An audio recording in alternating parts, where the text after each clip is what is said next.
You become what you believe. Every human being walks through life carrying an invisible mirror. That mirror doesn't reflect how the world sees you, it reflects how you see yourself. And the truth is, we don't rise to the level of our goals. We rise or fall to the level of our beliefs. Belief is not a wish. It's not a fleeting emotion that comes and goes. Belief is a decision, a deep-rooted, unshakable inner stance that says, this is who I am, and this is what I'm capable of. Everything in your life begins there. Your voice, your posture, the way you carry yourself in a meeting, the opportunities you attract or repel, the limits you accept or break. All of it flows from your belief system. Think about this. Two people with the same talents, same resources, and same circumstances can end up with entirely different outcomes. Why? Because one believed they could, and the other believed they couldn't. And as history proves time and time again, they were both right.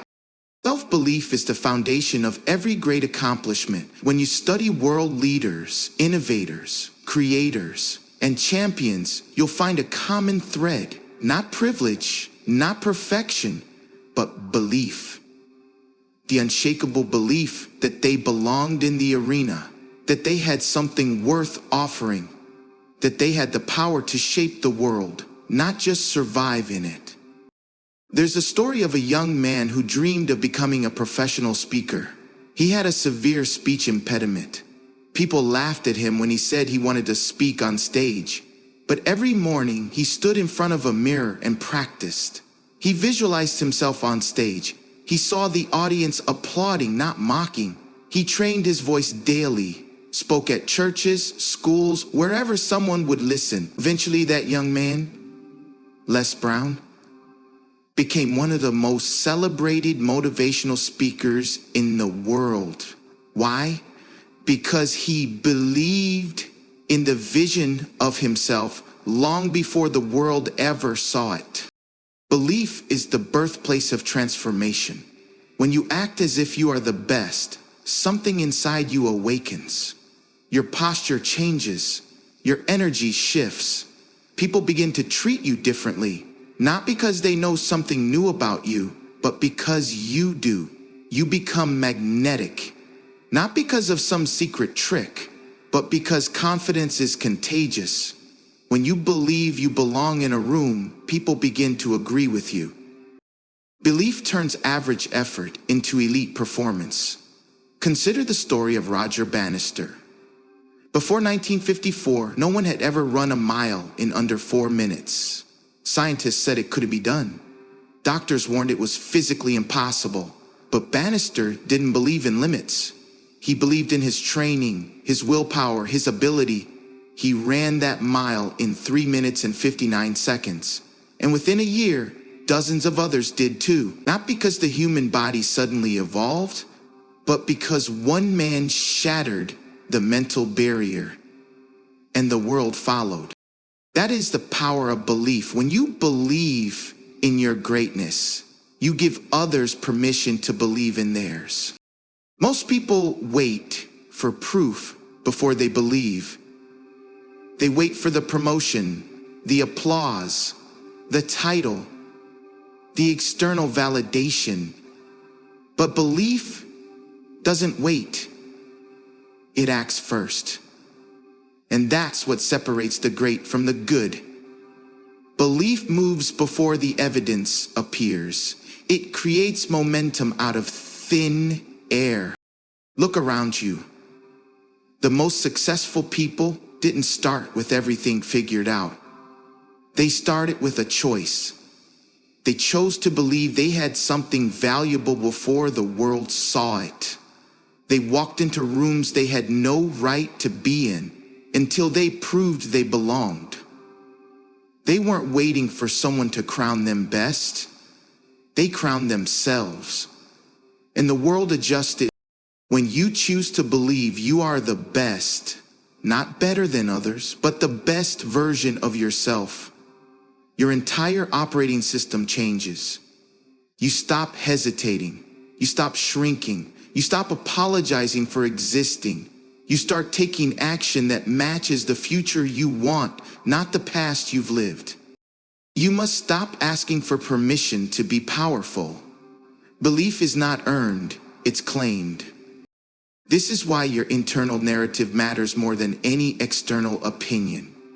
If your inner voice says, "I'm not ready, I'm not enough, I don't belong," then no achievement will ever satisfy you, and no opportunity will ever feel deserved.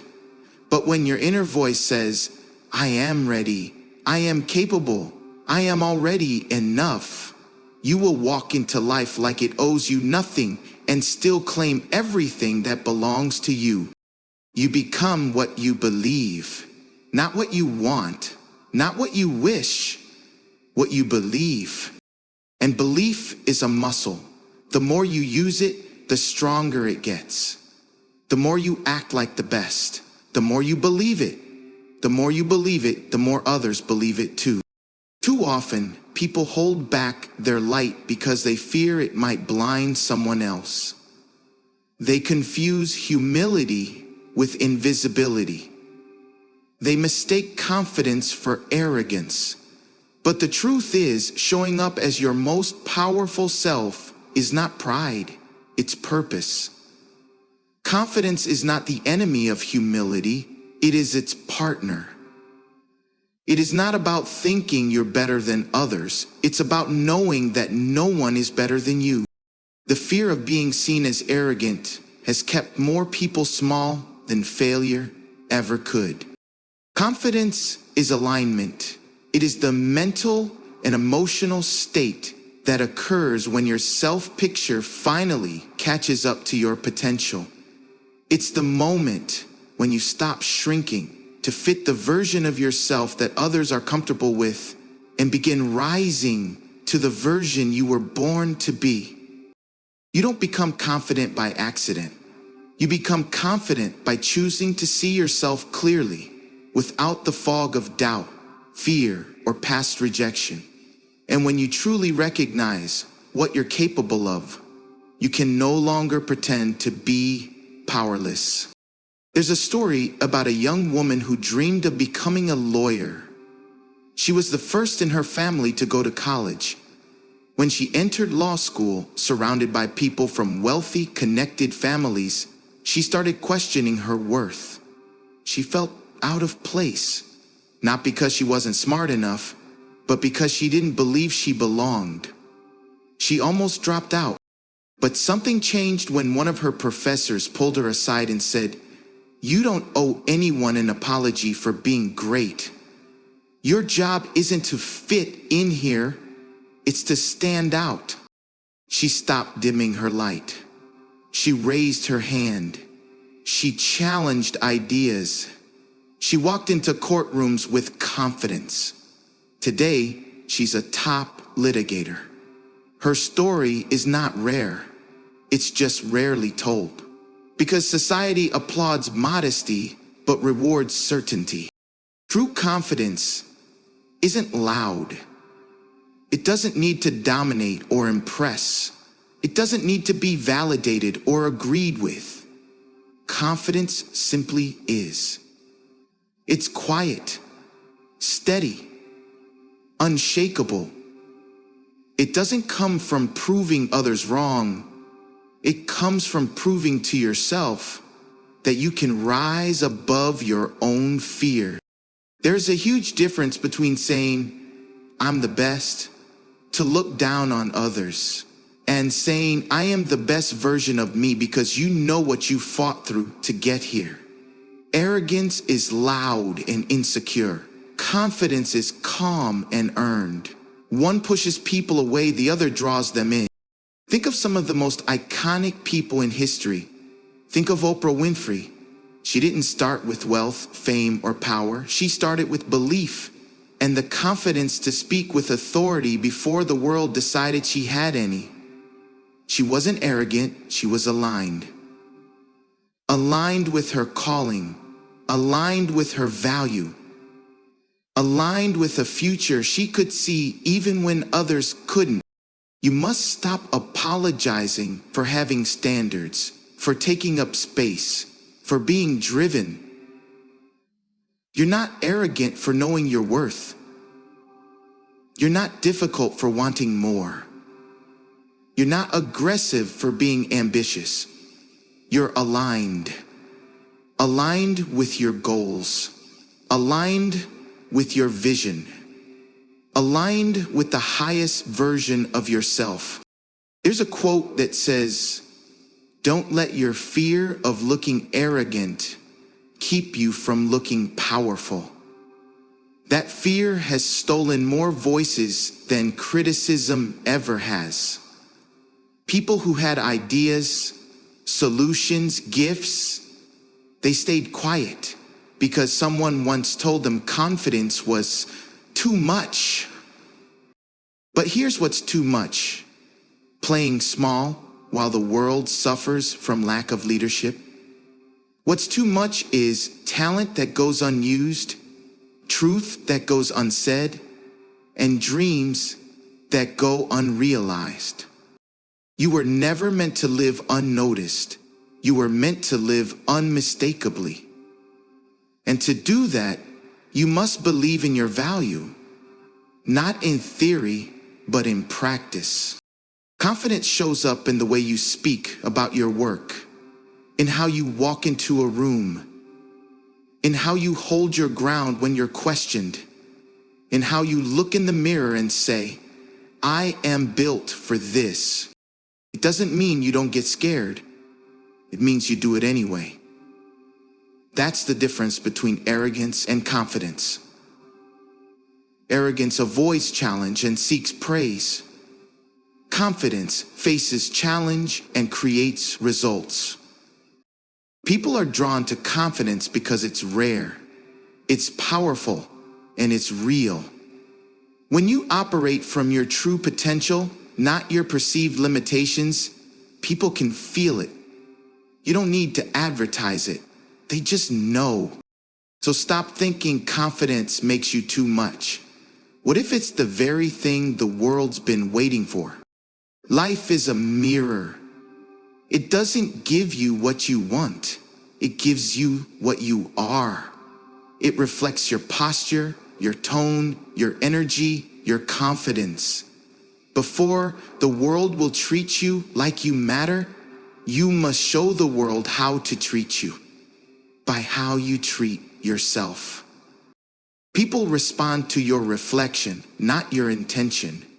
You can be brilliant, talented, full of potential, but if what you project is hesitation, insecurity, and doubt, the world will reflect that back to you in kind.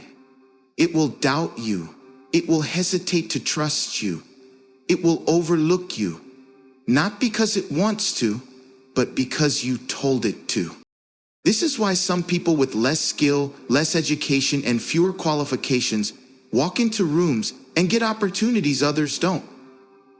It's not luck, it's not arrogance, it's projection.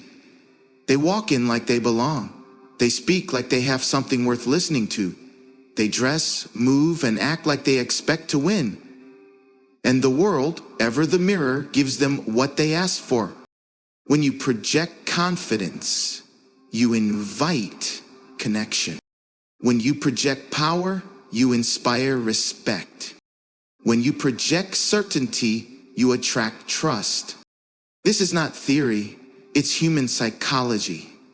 People are wired to respond to social cues. They take emotional direction from the way you carry yourself. If you act unsure, they feel unsure about you. If you second guess your words, they second guess your ability.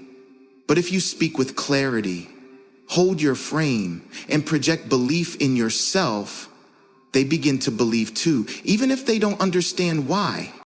There's a reason why job interviews are often won in the first 5 minutes. It's not just about answers. It's about presence. The energy you bring into the room sets the tone for how people perceive you.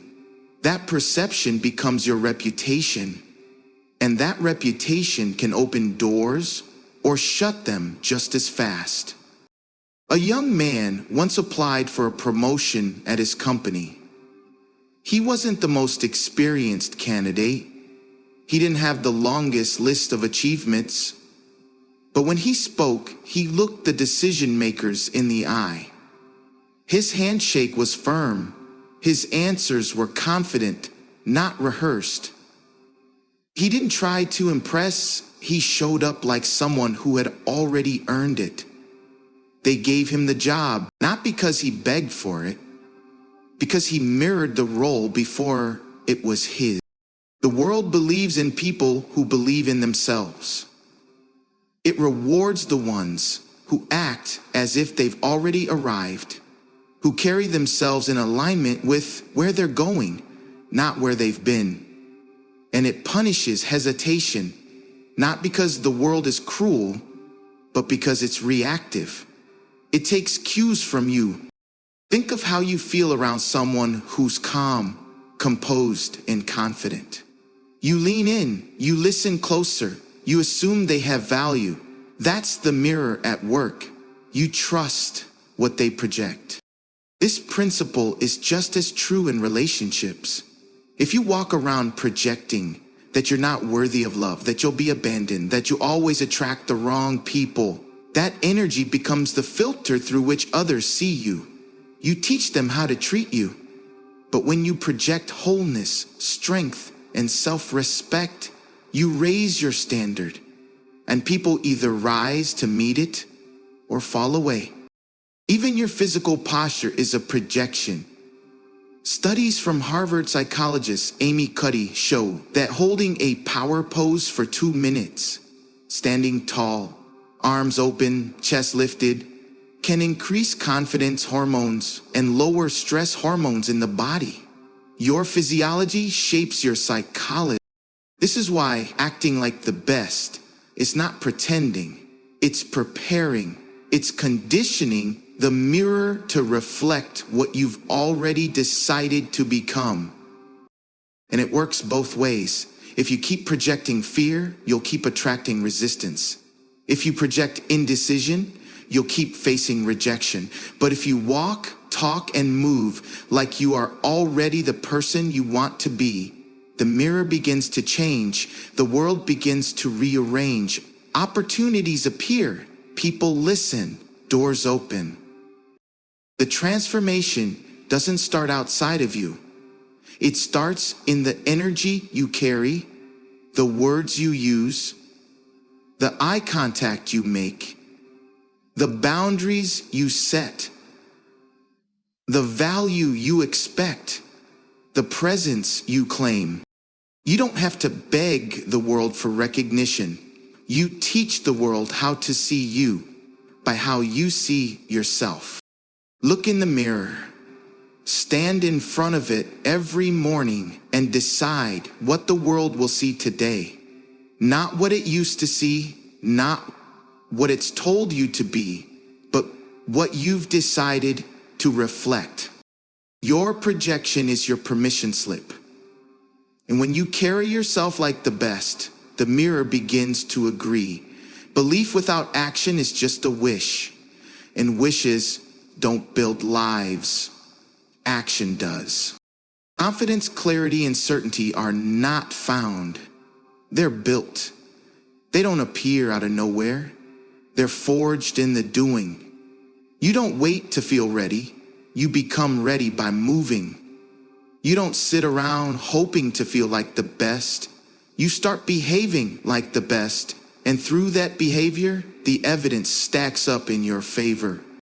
This is where so many people go wrong. They wait for signs, for the perfect moment, for some internal green light to tell them they're allowed to begin.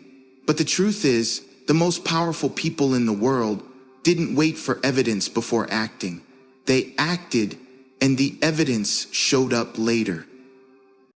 Think of a toddler learning to walk. They don't wait until they believe they can walk. They stumble, they fall, they try again. Their confidence doesn't come before the steps.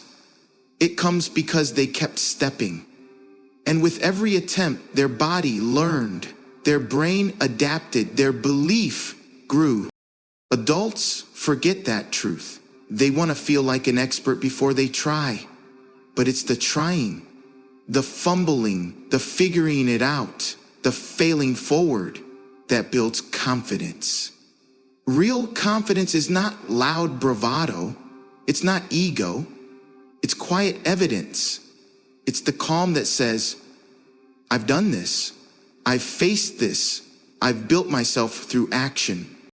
A woman once wanted to start a coaching business. She'd studied for years, earned certifications, taken notes from the best mentors, but she hadn't launched. She said, I'm waiting until I feel confident. When she finally took on her first client, she didn't feel ready, but she did it anyway. The moment she finished her first session, everything changed. Not because the session was perfect, but because it was real. She had proof she could do it. One client became 5. 5 became 20. She didn't wait for confidence. She built it through action. If you want evidence that you're the best, you can't think your way there. You have to do your way there. That means showing up before you feel fully prepared. That means speaking up even when your voice shakes. That means pitching yourself, applying for the role, launching the idea, posting the content, starting the business before you think you're ready. The mind learns through doing. Action rewires your brain. Every time you take a step, no matter how small, you're sending a message to your subconscious. I do hard things. I move forward. I am capable. And that message compounds. Over time, it becomes your identity. Think of athletes. They don't become champions in competition. They become champions in repetition. Behind every Olympic moment are thousands of hours of training, missed lifts, bad races, rough starts. But each session leaves a mark. Each drill becomes a deposit until the day they show up under the lights and the world calls them great. But by then, they already knew. The world celebrates outcomes, but confidence is rooted in input, in effort, in sweat, in all the days you showed up when no one was watching. That's where real certainty is born. You don't need 1 million followers to feel worthy. You need one moment of action that says, I'm doing this. You don't need a perfect plan. You need a starting point. You don't need 10 testimonials. You need one real experience. That's the spark. That's how the fire starts. It's easy to look at successful people and assume they've always been that way. But what you don't see are the hundreds of moments where they doubted, where they hesitated, where they questioned everything. The difference is they kept moving. They understood that progress doesn't come from waiting. It comes from momentum. Every small action matters. A 5-minute phone call, a single piece of feedback, a rough first version. Every time you do the thing you've been avoiding, you gain more control, more clarity, more belief. You gain proof, and proof is powerful. The people who succeed in this world don't necessarily have more talent or intelligence.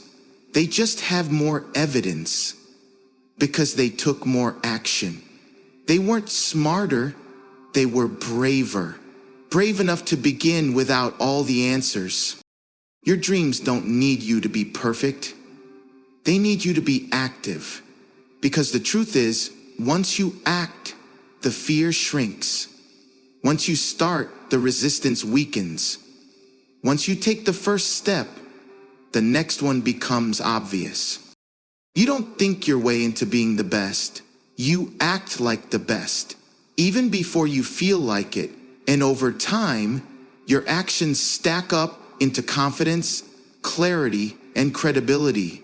Every moment you choose action, you are casting a vote for the person you're becoming. You want to feel powerful? Take action. You want to stop doubting yourself? Move. You want to become the best? Start behaving like it. Today, not tomorrow, not someday. Now, that's how the evidence gets built, one brave decision at a time. You compete with potential, not people. The real competition is never out there. It's always within. Not against someone else's success, not against their timeline, not against their applause. The only race that matters is between the version of you that exists today and the version of you that's trying to break through. Comparison is a thief. It will rob you of progress, peace, and power if you let it. The more time you spend watching others, the less time you spend becoming the person you're meant to be. Success is not about beating someone else. It's about rising into alignment with your highest potential and refusing to settle for anything less. When you act as if you're the best, it doesn't mean you're looking sideways trying to outdo your peers. It means you're looking forward, asking, am I giving everything I've got to this life? That's the only question that matters, because when you focus on your lane, you accelerate. But when you look into someone else's, you drift, you doubt, you crash. There's a story of a high school track athlete who was favored to win the state championship. In the final stretch, he looked over his shoulder to check on the runner behind him. And in that split second, he lost momentum. The second runner surged forward and crossed the finish line first, not because he was faster, but because he was focused. Focus wins every time. This is how life works. When you focus on becoming better than you were yesterday, you grow. When you focus on being better than someone else, you shrink. You second guess. You compare their highlight reel to your behind the scenes, and it destroys your momentum. No one else has your exact calling. No one else has your unique wiring, your life experiences, your combination of strengths and struggles. That means no one is qualified to be your competition. They're on a different path. Your only responsibility is to answer one question. Are you honoring the version of yourself you were built to become? Think of Serena Williams. Her fiercest battles weren't just against her opponents. They were against the pressure of her own legacy, against fatigue, injury, expectations, doubt. She didn't chase someone else's greatness. She chased her own. She competed against the standard she set for herself again and again. That's how icons are made, not through rivalry, but through relentless personal evolution. You don't have to be better than anyone else to change your life. You just have to stop settling. You have to stop negotiating with your excuses. You have to stop delaying the work you know you're capable of. Every day is an invitation to step more fully into your potential, or to ignore it. People often say, stay in your lane, but it's more than that. Own your lane. Build it, expand it, redefine it. Make it so strong that no one else even knows how to run in it. That's what happens when you stop competing with the world and start competing with your calling. Imagine waking up every morning and asking, what would the highest version of me do today? How would they speak? How would they handle fear? How would they approach the day's challenges? And then doing exactly that. That's how you close the gap between where you are and who you're meant to be. Not by trying to outperform someone else's journey, but by consistently outperforming your own doubts. You have a reservoir of potential inside you that most people never touch. Not because it isn't there, but because they keep measuring themselves against the wrong metrics. likes, followers, money, awards. But your growth can't be measured in applause. It has to be measured in alignment. Are you living your life in a way that honors your gifts? Are you stretching or staying comfortable? Are you rising or resisting? There's a reason why the greatest athletes, artists, and entrepreneurs keep pushing even after they reach the top. It's not about ego, it's about expansion. Once you've seen what you're capable of, you can't unsee it. Once you've tasted your potential, mediocrity starts to feel like poison. You're not built to stay still. You're built to evolve. No one is better than you when you're fully aligned with your potential and when you act like it. When you speak, move, and live from that place, something extraordinary happens. People stop seeing you as just another face in the crowd. They see someone who is grounded, someone who is focused, someone who is deeply aware of their own power. That kind of energy can't be faked. It's earned in the quiet moments when you choose growth over comfort. When you choose effort over envy. When you choose your own potential over someone else's path. The most unstoppable people in the world aren't obsessed with beating others. They're obsessed with becoming their best. That's the real game. That's the one worth playing.